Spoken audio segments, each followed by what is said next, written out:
गगरेट में चुनावी मैदान सज चुका है। दोनों ही प्रमुख दलों ने अपने अपने प्रत्याशी यहां से घोषित कर दिए हैं। इसी बीच एक ऐसे भी उम्मीदवार हैं जिन्होंने बतौर आज़ाद उम्मीदवार अपने गगरेट विधानसभा क्षेत्र से चुनाव मैदान में उतरने का ऐलान किया है। जी हाँ, हम बात कर रहे हैं ग्राम पंचायत ओयल से अमित वशिष्ठ जी से। आइए आज हम उनसे आपकी मुलाकात करवाते हैं और जानते हैं कि आखिर क्या वजह है कि उन्होंने बतौर आज़ाद प्रत्याशी चुनाव मैदान में उतरने का मन बनाया है। अमित जी, आपका बहुत बहुत स्वागत है। धन्यवाद सूद साहब। मैं अमित वशिष्ठ, ग्राम पंचायत ओल से, सनोव श्री देवपाल वशिष्ठ, और मैं इन चुनावों में आया हूँ तो मेरा सबसे बड़ा साधारण और सबसे बड़ा मुद्दा रहा है स्वां नदी। स्वां नदी की इस समय आप हालत देख लें। गगरेट से अगर छिबाड़ी से आगे जाएं तो आप पुल पे खड़े होकर के उस नदी का हालात देख लें, सिवाय एक गंदे नाले के और कुछ नज़र नहीं आ रही। वो बड़ा दुखद है ये, लेकिन है ये सच। दूसरा है छोटे बच्चे जो साधारण परिवारों के बच्चे हैं, जो सरकारी स्कूल में पढ़ रहे हैं, उनको पढ़ाने के लिए अध्यापक नहीं है। हमारे क्षेत्र के युवा हों चाहे बच्चे हों, उनको खेलने के लिए कोई जगह नहीं है, उनको खेल सिखाने वाला कोई नहीं है। महिलाएं हैं, महिलाओं के लिए भी कोई ऐसा प्लेस नहीं है गांव में जहां वो आकर के रिक्रिएशन यानी अपने बारे में बात भी कर सकें, प्लस अपना स्ट्रेस दूर कर पाएं आपस में मिल करके, साथ ही साथ रोजगार का कोई उनको भी अवसर मिल जाए ताकि वो घर पे बैठ के अपना रोजगार भी क्रिएट कर पाएं, सोर्स ऑफ इनकम भी बढ़े, आपस में बैठे भी। और साथ ही साथ एक और सबसे बड़ी बात, इस देश में, इस क्षेत्र में दो पार्टियां हमेशा से रही हैं, लेकिन इन दो पार्टियों ने इन मुद्दों के ऊपर, खास करके शिक्षा का जो मुद्दा है, इसकी तरफ आज तक भी ध्यान नहीं दिया, अभी भी ध्यान नहीं दे रहे हैं। वर्तमान में अगर आप देख लें इन चुनावों में, मैं इसलिए सबसे बड़ा कारण क्या रहा है अब मैं बता रहा हूं आपको कि सबसे बड़ा कारण इनसे भी बड़ा ये मुद्दे थे। इन पे अगर ये दोनों दल बोलते, अमित वशिष्ठ चुनाव में नहीं आता। अमित जी, आप अपने छात्र जीवन में भी राजनीति से जुड़े रहे हैं। तब के हालात में और अब वर्तमान की जो राजनीतिक परिदृश्य है उसे आप किस नज़र से देखते हैं, और क्या विभिन्न राजनीतिक पार्टियों के जो प्रचार अभियान हैं उसमें कहीं ना कहीं आपको नहीं लगता कि जो स्थानीय मुद्दे हैं वो गौण हो गए हैं, और मौजूदा हालात में गगरेट विधानसभा क्षेत्र में ऐसे कौन से चुनावी मुद्दे हैं जो इन राजनीतिक दलों के एजेंडे में शामिल नहीं हैं? बिल्कुल। जब मतलब हम चुनाव लड़े कॉलेज के दिनों में और आज के परिदृश्य में देखें तो जो नेता उस समय एबीवीपी और एनएसयूआई को इलेक्शन लड़वा रहे थे, सत्ती साहब, इधर अग्निहोत्री साहब, ये उनके सपोर्टर थे कॉलेज में, और आज यही सत्ता में, तब से किसी और को मौका नहीं मिला। उसके साथ साथ गगरेट के क्षेत्र की अगर बात करें, आपको वर्तमान में लेकर के चलूं तो गगरेट के हॉस्पिटल में एक्सरे मशीन बंद पड़ी है। दोनों प्रत्याशी, एक बोलते थे मल्टी स्पेशलिटी हॉस्पिटल बनेगा गगरेट में, एक बोलते थे ट्रॉमा सेंटर बनेगा गगरेट में। ये जो पहले सुविधा थी वो भी नहीं है। दूसरा, कांग्रेस सरकार आई पिछले 1.5 साल में, हरोली विधानसभा क्षेत्र में मल्टी टास्क वर्कर रखे गए हैं 100 से अधिक। हमारे यहाँ 40 सीटें थी। क्या ये क्षेत्र जो गगरेट विधानसभा का क्षेत्र है ये हिमाचल प्रदेश का हिस्सा नहीं है? क्या हमारे यहाँ के बच्चे बेरोजगार नहीं हैं? अगर हमारे यहाँ के बच्चे बेरोजगार हैं और हिमाचल का भी हिस्सा है तो वो जो 40 कैंडिडेट थे उनको तो जॉब दे देते। डिस्क्वालीफाई तो एमएलए हुआ था या जनता हो गई। ऐसे ही बहुत सारे मुद्दे हैं और इन मुद्दों पे इन दोनों को बोलना चाहिए था। लेकिन दुख क्या है, एक पता क्या बोलता है, आज के टाइम में आप अखबार पढ़ लो, आप मीडिया में देख लो, एक बोलेगा मुझे सीएम नहीं मिले, वो मेरी बात ही नहीं सुनते थे। भाई साहब, आप बताओ ना कौन कौन सी बातें आपने विधानसभा में रखी और सीएम के सामने रखी लिखित रूप में जनता की, जो आपकी नहीं सुनी गई। अगर जनता आपके साथ ना आए तो बताइए। दूसरे बोलते हैं ये तो चोर हैं, ये तो पैसे खाते हैं। भाई आप ये बताओ कि आप क्या करोगे? अगले 3 साल हैं, 3 साल में आप गगरेट विधानसभा के क्षेत्र के बच्चों के लिए क्या करोगे? ये बड़ी बात। तो अमित जी, आपकी क्या प्राथमिकता है? अगर गगरेट क्षेत्र की जनता आपको चुनती है तो आपकी क्या प्राथमिकता रहेंगी? सबसे बड़ी बात तो ये जो सुविधाएं हैं, गगरेट का जो हॉस्पिटल है, मिनिमम रिक्वायरमेंट्स है, इनको ही पूरा कर दें। स्टाफ आ जाए यहाँ पे, ताकि अगर कोई एक्सीडेंटल केस हो तो एकदम से रेफर ना करना पड़ जाए। देखिए, हॉस्पिटल की बिल्डिंग सब कुछ नहीं होती, मुख्य है स्टाफ। अगर स्टाफ है तो बात है। स्कूल्स में भवनों की भी बहुत बुरी हालत है। अगर ओएल का स्कूल देख लें, प्राइमरी स्कूल में 8 क्लासेस चल रही हैं सूद साहब, 8 क्लासेस हैं, बिल्डिंग ढहने वाली है। पिछले 2-2.5 साल से मैं कोशिश कर रहा हूं पर्सनली, लेटर्स चिट्ठियां लिखवा करके खुद बाई हैंड देने गया ऊना में। एक बार जाओ ऊपर भेज दी, दूसरी बार बोलो नीचे भेज दी। बच्चे रिस्क में बैठ रहे हैं। 3 अध्यापक हैं, 8 क्लासेस हैं। और कितने स्कूल हैं हमारे विधानसभा के क्षेत्र में? अगर आप देखेंगे कई ऐसे स्कूल हैं जहां पे सिर्फ डेपुटेशन पे एक टीचर जाता है। क्या हमारे क्षेत्र के बच्चों को पढ़ने का अधिकार नहीं है? मानता हूं मैं, अगर ये दोनों नेता, दोनों पार्टियों के नेता अनाउंस कर दें कि जी हम अध्यापकों का इंतजाम करेंगे अगले 3 सालों में, अगर ये नहीं कर पाए अगली बार ये चुनाव नहीं लड़ेंगे, अनाउंस करवा दो इनसे। मैं अपना घोषणा की है मैंने कि मैं चुनाव लड़ रहा हूं, मैं वापिस लूंगा। लेकिन अगर ये इनमें दम नहीं है तो ये अभी मना कर दें कि हम चुनाव नहीं लड़ सकते भाई साहब, हम टीचर प्रोवाइड नहीं करवाएंगे। खेलों के लिए मैं आपको बताऊं सूद साहब, ये हमारे यहां निषाद कुमार जी हमारे के क्षेत्र के हैं। ये ओलंपिक में मेडल जीत करके लाए हैं। पिछले 1.5 साल में कांग्रेस की सरकार रही, केंद्र में भारतीय जनता पार्टी की सरकार है। मुझे ये बताएं, हमारे क्षेत्र के युवाओं के लिए क्या ये अच्छे कोच नहीं हो सकते थे? अगर इनको सैलरी पे इन्हीं के गांव में एक स्टेडियम बना देते हैं और बोलते कि भाई साहब आप अपनी भी तैयारी करो और हमारे क्षेत्र के बच्चों के लिए भी आप यहां पे पसीना बहाओ, तो क्या वो मना कर देता? बच्चा वो कर सकता था काम अगर इन्होंने करवाना होता। लेकिन ये रोकते हैं, पता किसको? कोई भी बात होगी, शिमला, मंडी, हिमाचल का जो ग्रेड के क्षेत्र आ गया, ये तो बस ठीक है, हो गया। इलेक्शन के दिनों में टिकट बेच दो, खुद जीतते हैं जो खुद ही हारते हैं। पर अमित जी, केंद्र में तो हिमाचल से उद्योग हम माफ़ कीजिएगा, खेल मंत्री भी आते हैं हमारे हमीरपुर संसदीय क्षेत्र से, लगातार पिछले 20 वर्षों से वो सांसद रहे हैं। तो क्या आप नहीं समझते हैं कहीं ना कहीं ये केंद्र भी चाहती तो इसमें कुछ? मैंने बोला ये केंद्र सरकार की जिम्मेदारी भी थी, हमारे एमपी की जिम्मेदारी भी थी। और आपको मैं बताऊं, स्पोर्ट्स मिनिस्टर हैं। अगर किरण रिजिजू जी का कार्यकाल देख लो, आप कंपेयर कर लो इन दोनों को, तो मुझे बड़ा दुख होता है। अनुराग ठाकुर जी के पास इतनी पावर थी, ये अगर अपने हर तहसील में ऐसी कोशिश करते, सेंटर मना नहीं करता।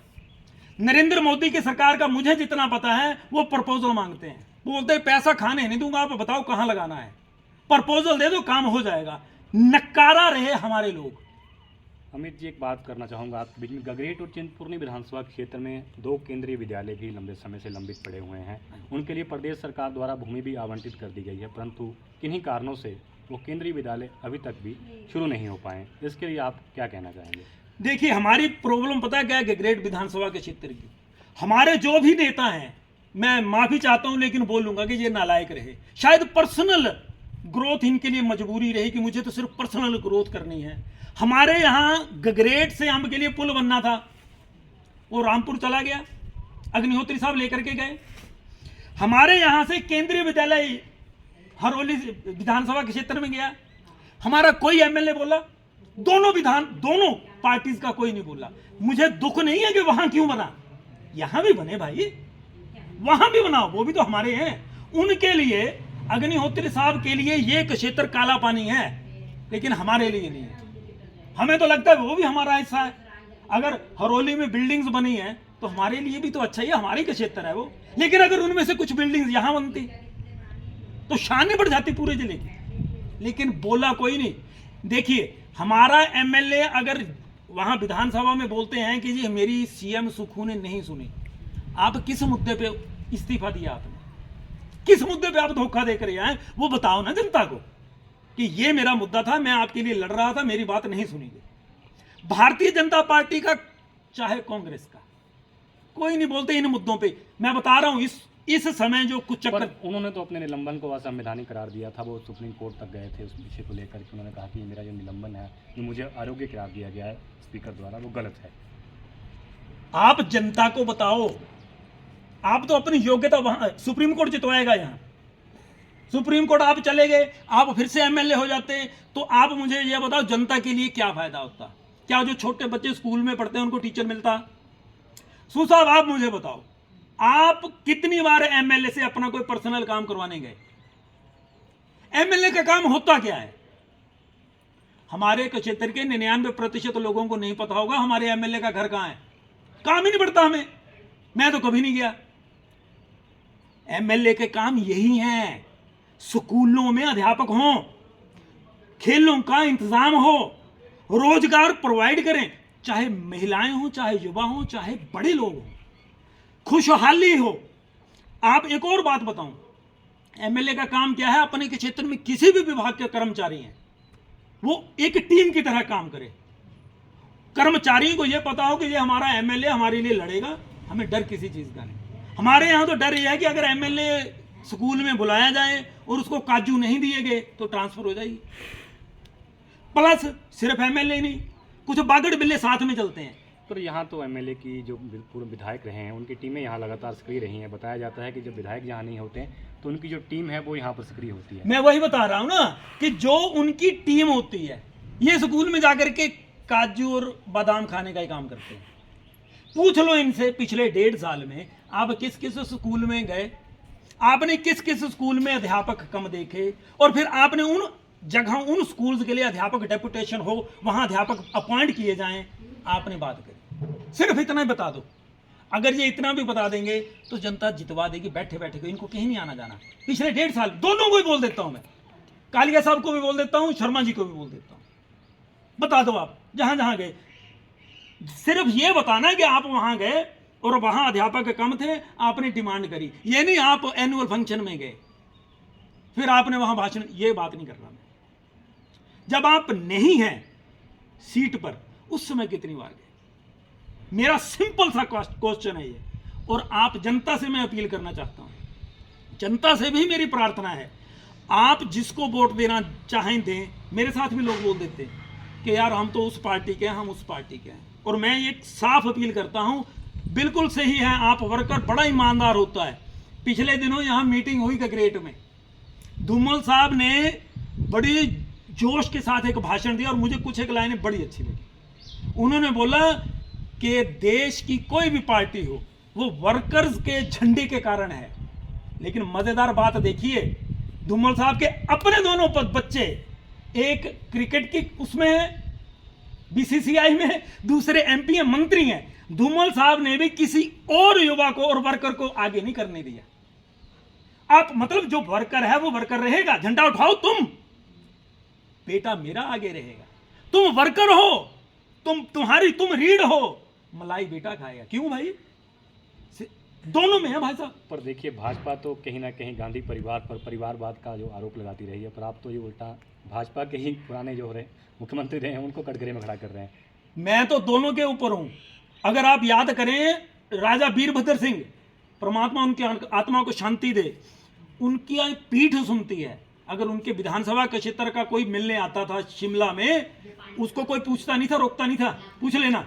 और हमारे के क्षेत्र को कौन पूछता था? वहां हमारे गगरेट के लोगों को कौन पानी में नहीं पूछता, अंदर घुसने नहीं देते थे वहां पे। अगले बंदे ने अपने के क्षेत्र के लिए किया। राजा जी ने भी अपना बेटा ही आगे किया, राजा जी ने भी किसी और को नहीं बनने दिया। याद कर लीजिए कितने लोग, ये सुक्खू साहब अब जाकर के मुख्यमंत्री बन पाए हैं, इतने योग्य व्यक्तित्व अपने दम पर आज सत्ता में आ पाए हैं, इतने सालों से एमएलए थे। एक बात तो है कि आप मुख्यमंत्री सुखविंदर सिंह सुक्खू को योग्य मानते हैं राजनीति में। बिल्कुल मानता हूं, वो अपने दम पे आया। उस बंदे ने इतनी मेहनत करी है, यूनिवर्सिटी में पढ़ाई करने के साथ साथ एक्स्ट्रा काम करके अपना खर्चा निकाला है, साधारण परिवार से है वो।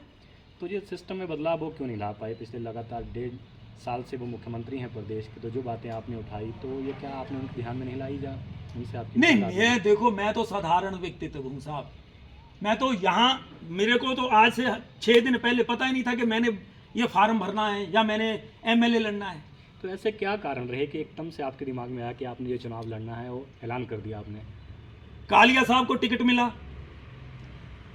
इनको शर्मा जी को पहले मिल चुका था, बीजेपी ने किसी को नहीं पूछा था। वर्कर दोनों ही पार्टीज करती हैं। फिर कालिया साहब को टिकट मिला, मैं बड़ा शांत और खुश था कि अब ये दोनों एक जैसे हैं भाई साहब, पैसे के मामले में, रुतबे के मामले में। इन दोनों के आने से मेरी आशा ये बंधी कि अब ये मुद्दे उठाएंगे। ये बच्चों का मुद्दा उठाएंगे, स्कूलों में अध्यापक होंगे, ये स्वान नदी का मुद्दा उठाएंगे, ये खेलों का नशे का मुद्दा उठाएंगे ये, और ये बोलेंगे अगर उसने नहीं किया मैं करूंगा। नहीं, बिल्कुल आपने सही मुद्दा उठाया। गंभीर क्षेत्र की अगर बात करें तो हमारा ये सीमावर्ती इलाका है, पड़ोसी राज्य पंजाब से हमारी सीमाएं लगती हैं और यहाँ पर जो युवा हैं वो नशे की गर्त में बहुत बुरी तरह से फंस चुके हैं। तो इसके लिए भी राजनेताओं को क्या कदम उठाने चाहिए? साहब को रिलेटेड हैं चीजें।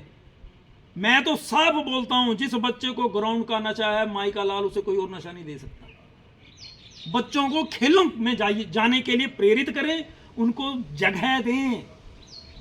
बच्चे को बोलते हैं मोबाइल पे भाई उसको खेलने के लिए तो बताओ, कोई ऑप्शन भी तो दो। क्या हमारे बच्चे इतने नालायक हैं?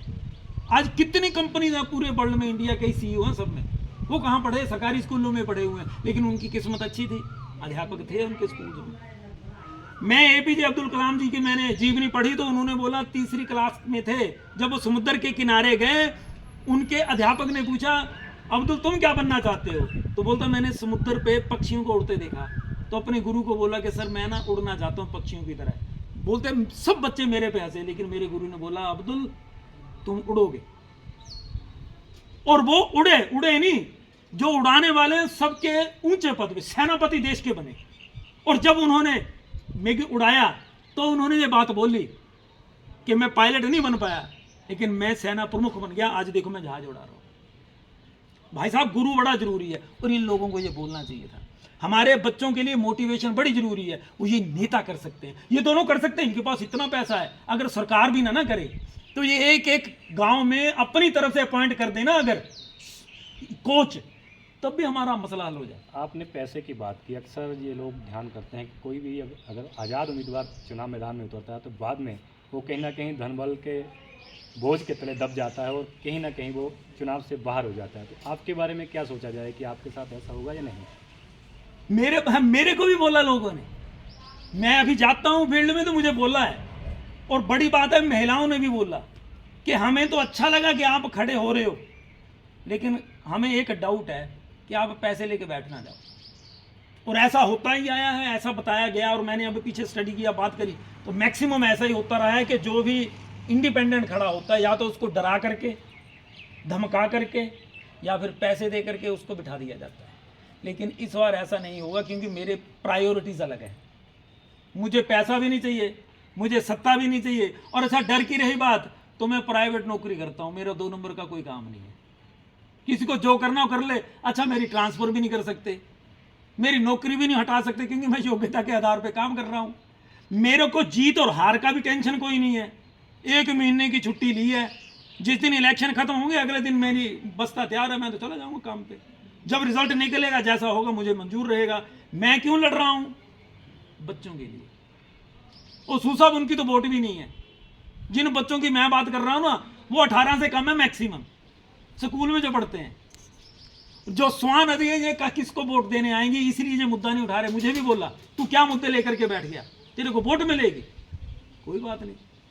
अब ये देखिए ना बेचारी गौएं और बछड़े कितने घूमते हैं कि यहाँ पे हमारी हिमाचल सरकार ने एक और बात बोली, हम गोबर खरीदेंगे। अच्छा किन से खरीदेंगे? इनके जो स्पेसिफाइड बंदे हैं। यार आप बोल दो ना कि जिन गौशालाओं में बेसहारा गऊ और बछड़े होंगे वहां से हम गोबर खरीदेंगे, तो क्या ये बैलेंस नहीं हो जाएगा?